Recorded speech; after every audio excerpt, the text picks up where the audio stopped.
നിശ്ചയമായും ഈ കോഴിക്കോട് മണ്ഡലത്തിൽ ജയിക്കാൻ പോവുകയാണ്.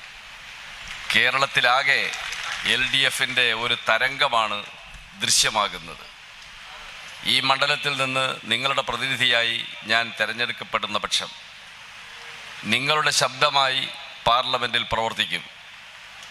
മാത്രമല്ല, ഞാൻ കൊടുവള്ളി മണ്ഡലത്തിൽ പലയിടത്തും പറഞ്ഞൊരു കാര്യം ആവർത്തിക്കുകയാണ്.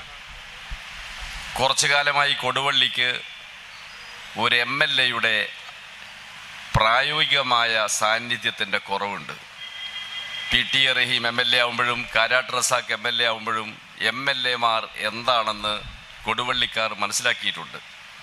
ഇപ്പോഴുള്ള പ്രശ്നം നിങ്ങൾക്കറിയാം.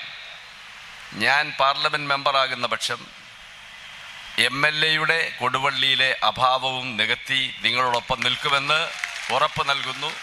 എന്നെ വിജയിപ്പിക്കണമെന്ന് ഒരിക്കൽ കൂടി അഭ്യർത്ഥിച്ചുകൊണ്ട് എൻ്റെ വാക്കുകൾ ചുരുക്കുന്നു.